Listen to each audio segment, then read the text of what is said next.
बंधुगण आपण समस्ते तो जानी दुबई विषय। दुबई हूँ दुनियार सबुठु बेसी डेभलप और सबुठु बेसी लग्जरियस सहर। एठी गगनचुंबी बिल्डिंग्स कौन भी अभाव नहीं। दुनियार सबुठु बड़ बिल्डिंग बुर्ज खलीफा और दुनियार एकमात्र 7 स्टार होटल बुर्ज अल अरब दुबई रे ही अच्छी। हेले कौन आपण मैंने जानते कि बाहर को एते सुंदर देखा दुबई सहर प्रकृत भितर पूरा सुखिला। एठारे पीवा पानीर कौन भी स्रोत नहीं। एठारे वर्षा मध्य नाम मात्रक वर्षकु थरे दुई थर ही होता है, कारण दुबई सहर मरुभूमि उपर अवस्थित। तेणु एठारे पीवा पानीर कौन भी स्रोत नहीं। पीवा पानीर घोर अभाव देखा जाए। दुबई सहर समुद्रकूल अवस्थित। एहीपरि देखिया गले दुबई रे पानीर अभाव हेबा कथा नुहे।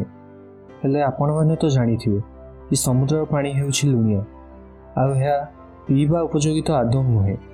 लुणी पानी को बहुमात्रा पीले देहरे अनेक पार्श्व प्रतिक्रिया देखा जाए, एपरिक आपण जीवन मध्य जाइपारे।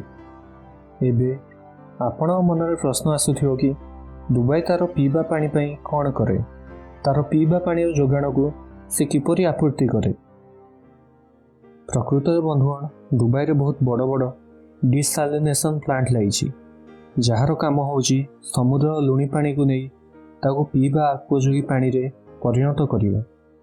आपण डिसालिनेशन प्लांट को आपण घर लगी आक्वागार्ड सहित तुलना करिपारिबे। आपणक घरे लगी आक्वागार्ड रु जेपरि पीवा पई शुद्ध पानी बाहरे, सेहीपरि डिसालिनेशन प्लांट रु मध्य शुद्ध पानी बाहरे। हेले यह एक बहुत बड़ आकार होता है। यह शुणा जी सहज लगुच प्रकृत यह से सहज नुहे। यह एक बहुत जटिल प्रक्रिया, कारण दिन राति चलियापी यही सब प्लांट को बहुत सारा बिजुली दरकार पड़े, जो सब प्लांट को चालू रखार खर्च अनेक बढ़ी जाए। गोटे अनुमान हिसाब से देखा गले यही प्लांट 1000 लिटर शुद्ध पानी पाइबापी पाखापाखि $60 खर्च हुए। यार आनुमानिक मूल्य आम भारतीय मुद्रा देखा गले पाखापाखि 4400 टंका हेब। सत कह गले पानी पे एते टंका खर्च करिया कौन सी देश सरकार पे एक सहज काम नुहे। एथिपाई दुबई सरकार मध्य किछि अभिनव उपाय खोजुथिले, जहाँ तांको एते बड़ खर्चरू बंचाई पारिबे। बहुत गवेषणा करिया परे दुबई को यार एक विकल्प रूप में क्लाउड सीडिंग टेक्नोलोजी मिलला। क्लाउड सीडिंग टेक्नोलोजी होची एपरी एक टेक्नोलोजी जहाँ साहाय्य आर्टिफिशियल रेन अर्थात कृत्रिम वर्षा करा जाई परिबो। दुबई यही क्लाउड सीडिंग टेक्नोलोजी व्यवहार करिकी किपरि वर्षा करे एवं यह फल निजर जल आपूर्ति को किपरि पूरण करे, एसबू जानिया हेले प्रथम चलते जानिया आकाश रे किपरि वर्षा सृष्टि हुए, यार बेसिक कॉन्सेप्ट विषय रे। बंधुगण जेतेबेले सूर्य किरण पृथ्वी पृष्ठ थिया पानी उपरे पड़े, पानी धीरे धीरे गरम होगा लगे और या परे पानी गरम होई बाष्प रे परिणत हुए एवं यही बाष्प धीरे धीरे आकाश उपर को उठिया को लगे। जेहेतु ऊपर टेम्परेचर कम होता है, तेणु यही बाष्प ऊपर को जाई ठंडा हो जाए एवं ठंडा होगा परे छोट छोट जलकण रे परिणत हो जाए। यही सब छोट छोट जलकण को इंग्लिश भाषा रे वाटर ड्रॉपलेट्स कहा जाए, जहाँकि पानीर एक प्योरेस्ट फॉर्म होता है।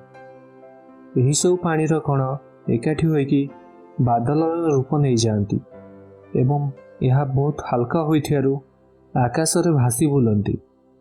एमाने सेतल जाए उपरे रहंती जेतल जाए एमाने निज सह मिसी एक बड़ पानी बुंदारे परिणत होई न जाती।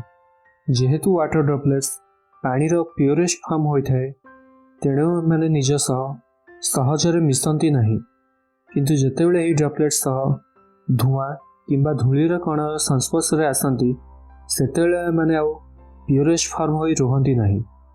एमाने सेतेबेले निज सह मिसी बड़ बड़ पानी बुंदार सृष्टि करती एवं वर्षार रूप नहीं तल को खसी पड़ती।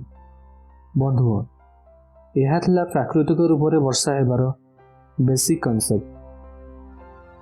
ଯଦି ଆମେ କ୍ଲାଉଡ୍ ସିଡିଂ ଟେକ୍ନୋଲୋଜି ବିଷୟରେ କଥା ହେବା, ତେବେ ଏହି ଟେକ୍ନୋଲୋଜି ବର୍ଷ 1946ରେ ଆମେରିକାର ବୈଜ୍ଞାନିକ ଭିନସେଣ୍ଟ ସେଫରଙ୍କ ଦ୍ୱାରା ବାହାର କରାଯାଇଥିଲା।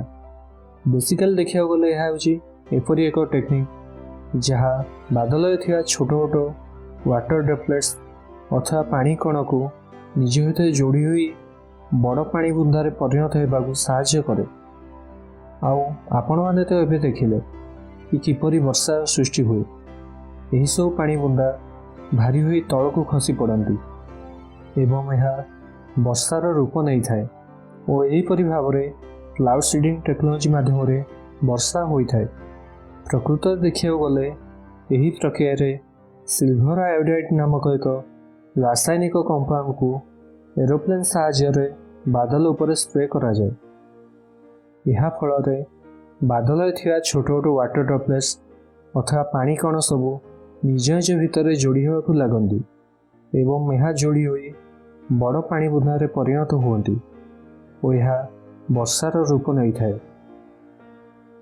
ଏଥିପାଇଁ ଆପଣମାନେ କହିପାରିବେ କ୍ଲାଉଡ୍ ସିଡିଂ ଟେକ୍ନୋଲୋଜି ହେଉଛି ଏପରି ଏକ ଟେକ୍ନୋଲୋଜି ଯାହା କୃତ୍ରିମ ରୂପରେ ବର୍ଷା ହେବାରେ ସାହାଯ୍ୟ କରିଥାଏ ଏବଂ ଏହି ଟେକ୍ନୋଲୋଜିର ବ୍ୟବହାର ବହୁ ଦଶକ ହେଲା ସଫଳତାର ସହ ମଧ୍ୟ କରାଯାଉଛି ଏବଂ ଏହି ଟେକ୍ନୋଲୋଜି ସାହାଯ୍ୟରେ କେବଳ କୃତ୍ରିମ ବର୍ଷା ନୁହେଁ, ଏହା ସହ କୃତ୍ରିମ ତୁଷାରପାତ ମଧ୍ୟ ସମ୍ଭବ ହୋଇପାରୁଛି।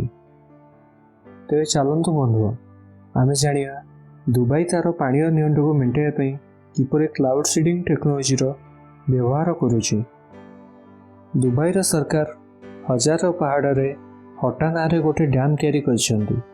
ଯେତେବେଳେ ସମୁଦ୍ରର ଜଳ ବାଷ୍ପ ହୋଇ ବାଦଲର ରୂପ ନେଇ ହଜାର ପାହାଡ଼ ଉପରେ ଦେଇ ଗତି କରିଥାଏ, ସେତେବେଳେ ଦୁବାଇ ସରକାର କ୍ଲାଉଡ୍ ସିଡିଂ ଟେକ୍ନୋଲୋଜି ବ୍ୟବହାର କରି କୃତ୍ରିମ ବର୍ଷା କରାଇଥାନ୍ତି। ଯେତେବେଳେ ବର୍ଷା ହୋଇ ପାହାଡ଼ରୁ ପାଣି ତଳକୁ ଖସେ, ସେତେବେଳେ ସେହିସବୁ ପାଣି ସମୁଦ୍ରକୁ ଯିବା ବଦଳରେ ଡ୍ୟାମ୍ରେ ଏକତ୍ରିତ ହୋଇଥାଏ। ଏହାପରେ ଏହି ଡ୍ୟାମ୍ର ପାଣିକୁ ଦୁବାଇ ପାନୀୟ ଜଳର ଆपूର୍ତ୍ତି ପାଇଁ ବ୍ୟବହାର କରିବା ସହ ଏଥିରୁ ମଧ୍ୟ ବିଦ୍ୟୁତ୍ ଉତ୍ପାଦନ କରିଥାଏ,